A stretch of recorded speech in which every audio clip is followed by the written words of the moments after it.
Assalamualaikum warahmatullahi wabarakatuh. Hamdan wa syukranillah. Wassalatu wassalamu ala rasulillah wa ala alihi wa sahbihi wa man walah. Perkenalkan teman-teman, saya Muhammad Agung Chandra Pauji, Prodi Pendidikan Fisika semester 3, Fakultas Pendidikan Islam dan Keguruan Universitas Garut.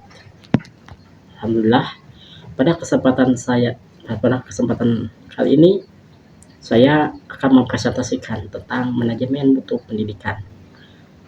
Upaya sistematis untuk meningkatkan kualitas layanan pendidikan melalui perbaikan berkelanjutan agar terpenuhi atau melampaui harapan stakeholder. Mutu pendidikan memiliki 4 dimensi. Input mencakup siswa, guru, kurikulum, dan fasilitas.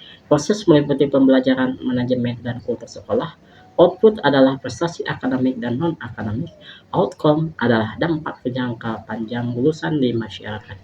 Keempat dimensi ini saling terkait dan harus dikelola secara holistik. Prinsip manajemen mutu. Ada 5 prinsip fundamental dalam manajemen mutu pendidikan. Pertama, fokus pada pelanggan. Dalam pendidikan, pelanggan kita adalah siswa, orang tua, dan masyarakat. Semua program harus dirancang untuk memenuhi kebutuhan mereka. Kedua, perbaikan berkelanjutan atau kaizen. Ini filosofi dari Jepang yang menekankan evaluasi dan inovasi tanpa henti. Tidak ada kata cukup dalam mutu. Kita harus selalu mencari cara untuk menjadi lebih baik. Ketiga, keterlibatan semua pihak.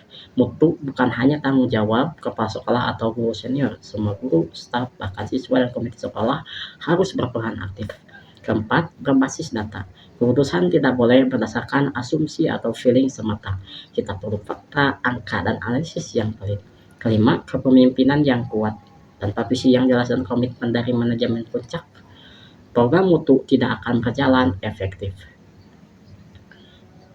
Untuk implementasi praktis, kita menggunakan siklus PDCA atau Demi Cycle. Ini adalah metode yang sangat powerful dan sederhana. Plan, identifikasi masalah dan rencanakan solusi. Misalnya, kita menemukan nilai matematika rendah. Kita analisis penyebabnya dan rancang program remedial. Tuh, implementasi rencana dalam skala kecil dulu. Jangan langsung ke seluruh sekolah. Coba dulu di satu kelas sebagai pilot project. Cek, evaluasi hasilnya. Apakah nilai matematika meningkat? Berapa persen? Apa hambatannya? Jika berhasil, standarisasi ke seluruh sekolah. Jika belum perbaiki dan ulangi siklusnya. Yang penting dari PDCA adalah sifatnya yang siklikal. Setelah kita perlu keberanian untuk implement berikutnya. Continuous improvement is better than delayed reflection. Total Quality Management. Konsep yang lebih komprehensif adalah Total Quality Management atau TQM. Ada 4 pilar TQM dalam konteks pendidikan. Pertama adalah kepemimpinan transformasional. Kepala sekolah harus memiliki visi mutu yang jelas dan mampu menginspirasi seluruh warga sekolah. Komitmen harus dimulai dari top down. Jika pimpinan tidak komit, jangan harap bawahan akan komit. Pilar kedua adalah sistem dan proses. Kita butuh SOP yang terstandar dan dokumentasi yang sistematis. Setiap proses harus jelas langkah-langkahnya, siapa penanggung jawabnya, dan bagaimana evaluasinya. Pilar ketiga adalah pengembangan sumber daya manusia. Guru dan staf harus mendapat pelatihan berkelanjutan. Ciptakan budaya belajar di sekolah bukan hanya untuk siswa, tapi juga untuk pendidik. Pilar keempat adalah keterlibatan stakeholder. Orang tua, komite sekolah, alumni, bahkan dunia industri perlu dilibatkan. Komunikasi harus efektif dan transparan. Strategi peningkatan. Bagaimana strategi konkretnya? Ada 6 strategi utama. Akreditasi. Gunakan standar nasional sebagai target minimal. Kejar akreditasi A sebagai baseline, bukan sebagai tujuan akhir. Benchmarking. Belajar dari sekolah terbaik. Apa yang mereka lakukan berbeda? Apa best practice yang bisa kita adopsi? Self-assessment. Lakukan evaluasi internal secara rutin.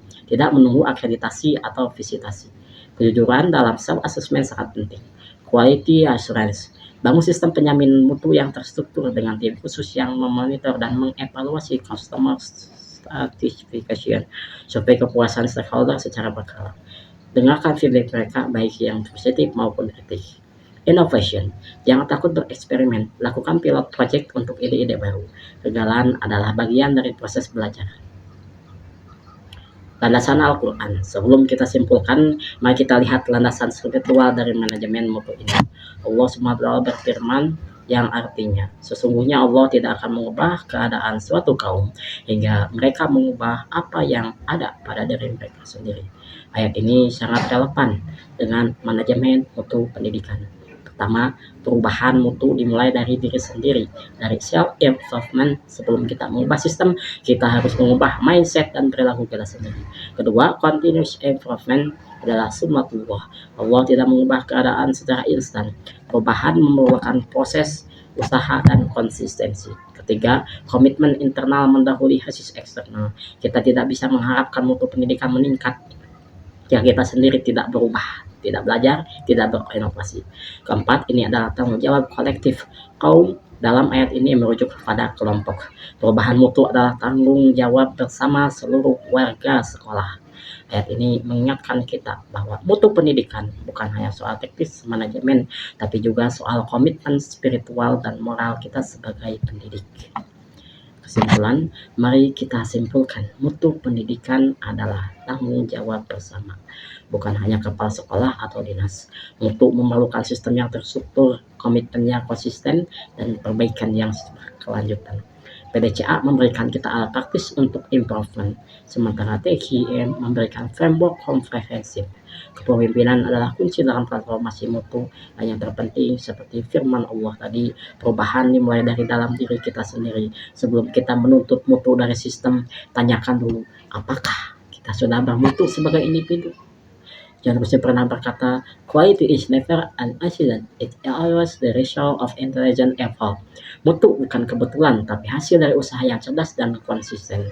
Mari kita jadikan lembaga pendidikan kita sebagai institusi yang terus belajar, terus berkembang, dan terus meningkatkan mutu untuk generasi mendatang. Terima kasih perhatiannya. Wallahul muwaffiq ila aqwamit thoriq. Assalamualaikum warahmatullahi wabarakatuh.